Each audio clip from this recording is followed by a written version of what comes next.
Sampai akhirnya menghadap pimpinan. Pastor, membunuh dosa atau tidak?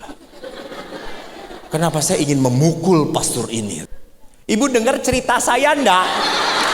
Suami saya itu serong berkali-kali. Dia suka perempuan, dia suka jajan. Saya pernah punya kesaksian seorang ibu aktif di gereja. Aktif sekali. Dia punya 3 anak, 2 laki 1 perempuan. Saya tahu banget karena ibu ini membantu saya di mendampingi anak-anak yang berkebutuhan khusus. Tiba-tiba suaminya pergi dengan wanita lain. Istrinya sedih. Dia datang pada saya, "Pastor, saya ditinggal oleh suami. Apakah saya masih boleh melayani di gereja?" "Boleh ibu, ibu tidak berdosa, silakan, enggak apa-apa." Dan ibu ini hebat. Dia kerja keras sampai bisa membiayai 3 anak sekolah. 5 tahun kemudian suaminya datang, sudah lumpuh, tidak bisa apa-apa. Dan datang ke ibu itu. Dan ibu itu menerima suaminya. Teman-teman istrinya berkata apa pada ibu ini?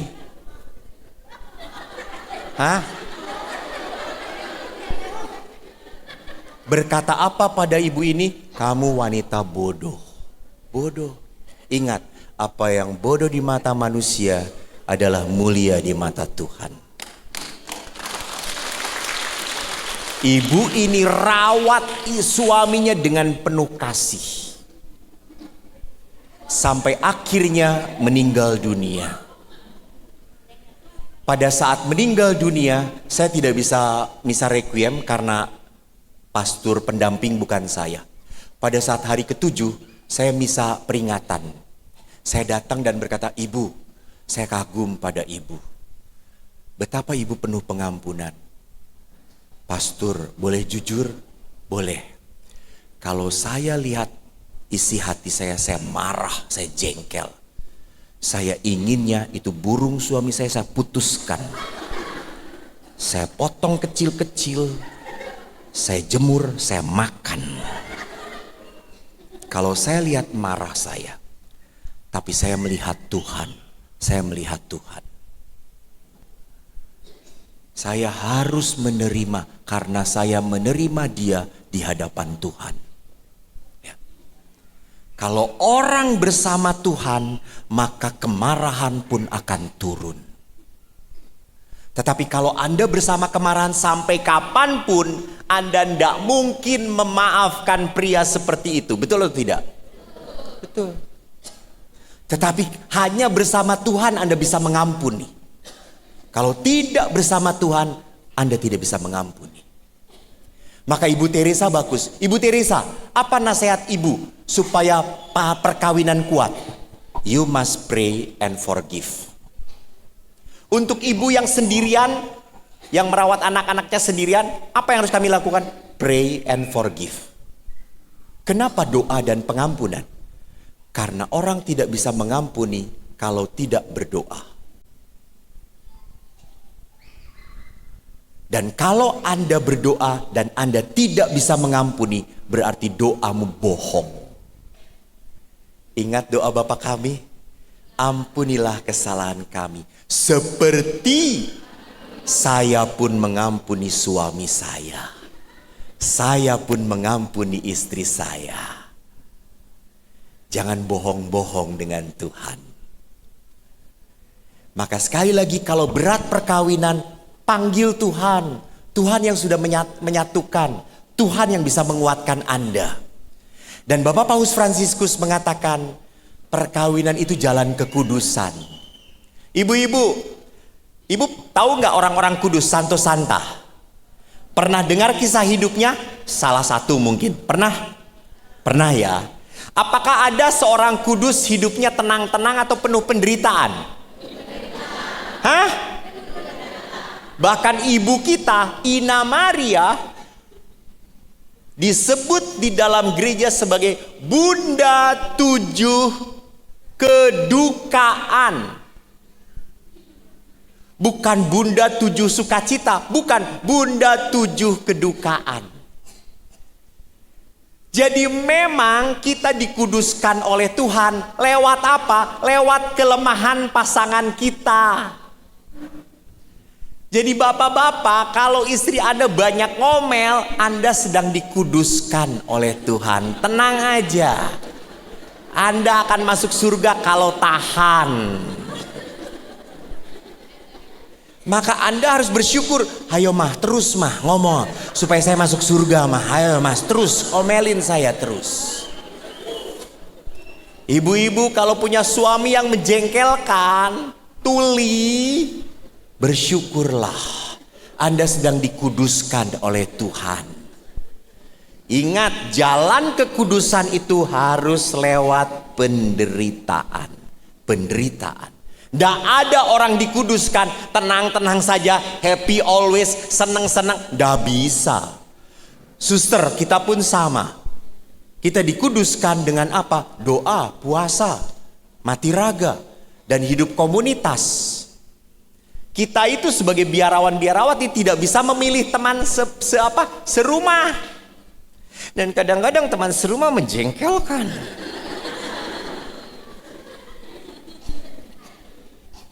Sama, saya juga punya teman menjengkelkan, kakak kelas saya. Hai, saya sudah marah. Dia kalau disuruh tugas selalu menghindar. Kok ini jengkel sekali. Sampai akhirnya menghadap pimpinan. Pastor, membunuh dosa atau tidak?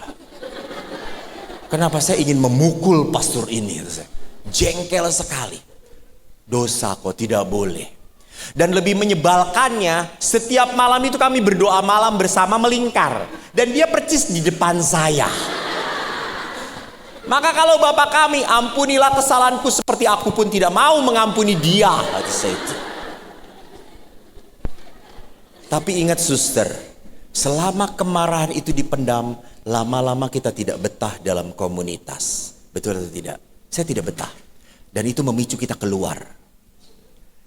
Akhirnya saya lupa. Oh, saya kan kalau menasehati umat suruh berdoa. Saya akhirnya novena. Tuhan pindahkan dia. Pindahkan dia. Ubah dia. Pindah kalau perlu. 9 kali. Dan haleluya, pada hari ke-9 dia tidak berubah. Yang aneh, pada hari ke-9 apa yang terjadi? Dia tuh selalu menyapa saya. Kan seperti itu tuh, orang yang menjengkelkan selalu menyapa. Dia tidak tahu bahwa dia menjengkelkan itu. Halo Eko. Tiba-tiba hari ke-9 saya menjawab, halo. Aneh, saya kaget. Loh kok saya menjawab? Di meja makan dia ngobrol, saya ikut ngobrol. Loh kok saya jadi ikut ngobrol? Dan pada saat saya buat kopi, tiba-tiba mulut ini berkata, Pastor, sudah buat kopi belum? Belum kok. Saya buatkan. Terima kasih ya kok. Iya, kata saya itu. Apakah Tuhan mendengar doa saya? Ibu dengar cerita saya enggak?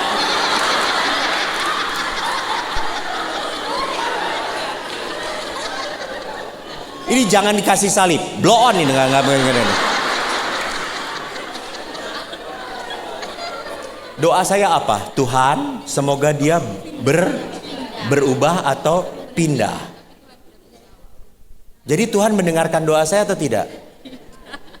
Tadi mendengarkan, sekarang tidak. Mendengarkan. Udahlah, nggak susah ngomong dengan emak-emak kayak gini. Lihat, Tuhan mendengarkan doa saya. Ya. Tapi kita tidak bisa mengatur Tuhan. Tuhan merubah saya. Saya jadi bisa menerima dia. Saya jadi berdamai dengan dia. Setelah berdamai, dia pindah saudara-saudara. Jadi jangan pernah lupa, di tempat manapun selalu ada penderitaan. Maka bertahanlah. Yesus pun menyelesaikan tugasnya sampai apa? Selesailah sudah. Yesus tidak berhenti pada saat ia memanggul salib. Tidak. Yesus tidak berhenti di Taman Getsemani. Tidak. Yesus berhenti di salib. Kalau guru kita seperti itu, kita pun harus siap disalib. Ada seorang ibu ngomong, Romo, suami saya itu serong berkali-kali. Dia suka perempuan, dia suka jajan. Bagaimana Romo? Bertahan, ampuni. Romo tidak pernah mengerti perasaan saya. Saya jengkel, saya marah, saya menyimpan dendam. Bagaimana ini? Bertahan, ampuni. Romo tidak pernah tahu perasaan perempuan. Saya itu sudah menyerahkan diri saya, sudah percaya pada saya, pada dia. Apa yang harus saya lakukan? Lama-lama saya capek. Saya ambil salib. Bertahan. Bapak Ibu, kita diminta bertahan. Karena jalan kekudusan hanya lewat penderitaan. Tidak bisa tidak. Maka pertanyaannya, di dalam hidup perkawinan, apakah Anda menanggung penderitaan? Atau justru Anda yang membuat menderita pasangan Anda? Dan yang ketiga apa? Perkawinan itu sakramen. Sakramen itu apa? Jalan Tuhan untuk memberkati Anda. Jadi kalau Anda bertahan, Tuhan gak akan diam. Tuhan akan menolong Anda. Tetapi kalau Anda melarikan diri, bagaimana mungkin bisa ditolong oleh Tuhan? Nah, saudaraku yang terkasih, lihat, suami istri itu seperti dua lingkaran yang makin lama harus makin menyatu. Memang tidak menjadi satu, tidak. Tapi makin lama makin saling mengenal satu dengan yang lain. Saya tahu, oh suami saya butuh ini. Oh istri saya butuh ini. Itu. Dan itu harus ditanyakan. Tidak bisa diandaikan. Pasti suami saya itu senangnya ini. Dah. Saya harus bertanya. Maka saudara-saudaraku jangan pernah lupa. I always thought love was shaped like a heart. But it's actually shaped like a cross. Perkawinan itu seperti salib. Maka saya selalu ngomong kepada anak muda, kalau kamu belum siap menderita, jangan menikah. Jangan coba-coba menikah dahulu. Belajar dulu. Belajar dulu, berat. Saya tidak mau mengatakan kalau tidak menakut-nakuti perkawinan seperti itu. Enggak. Banyak perkawinan yang indah. Coba Bapak Ibu angkat tangan yang merasa perkawinannya indah, penuh berkat. Lebih tinggi. Tepuk tangan untuk Pak Sutri ini. Terima kasih. Kalau perkawinan begitu banyak berkat, apakah berat atau tidak? Ya, tetap berat juga, betul, tetap berat. Bukan otomatis indah, berat, tetapi berat disyukuri. Berat disyukuri, bukan berat langsung menggerutu. Kalau sudah berat, menggerutu makin berat. Tapi pada saat berat disyukuri, ringan.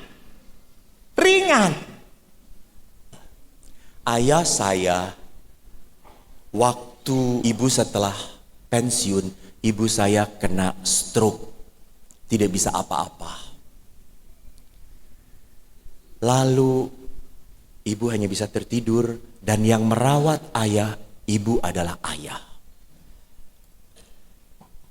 Ayah selalu gotong ibu, dimandikan, diberi baju, lalu berjemur, ayah masak untuk ibu. Kita anak-anak pernah berkata, ayah, kita ambil suster, perawat yang membantu ayah. Tidak mau ayah. Ayah berkata, ibumu dulu baik sama ayah. Sekarang kalau ibu sakit, ayah harus baik pada ibu. Sampai akhirnya waktu ibu meninggal, dan kita mau berdoa 7 hari, saya telepon ayah, ayah kita mau berdoa untuk ibu. Lalu ayah saya berkata, kok ya aneh, kenapa? Aku bangun pegang kiri kanan sudah ndak ada ibu kamu. Aku sedih. Untuk apa ya saya hidup kalau tidak ada ibumu lagi? Such a beautiful love. Itu cinta yang indah. Maka pada saat ibu saya mau meninggal, saya tanya ibu, ibu, nanti kalau dipanggil Tuhan, ibu masuk surga, ibu cari suami siapa? Saya cari bapakmu lagi. Bapakmu paling baik. Saudara-saudara, itu semua bisa terjadi pada keluarga Anda. Buatlah suamimu jangan sampai menyesal hidup bersama Anda. Buatlah istrimu supaya selalu bahagia bersama Anda. Bapak Ibu, ada waktunya. Ada waktunya. Percuma setelah dia meninggal Anda buat kuburan yang bagus. Dia tidak merasa apa-apa. Cintai dia selama dia masih hidup. Selama dia masih hidup, peluk terus Pak. Mana istri Bapak? Oh ini, peluk terus. Jangan drama Korea. Peluk terus. Suatu saat Anda akan merasakan Anda sendirian. Saudara-saudariku yang terkasih, terima kasih saya boleh berbagi dengan Anda. Dan saya mempersiapkan orang-orang muda bahwa perkawinan itu suci.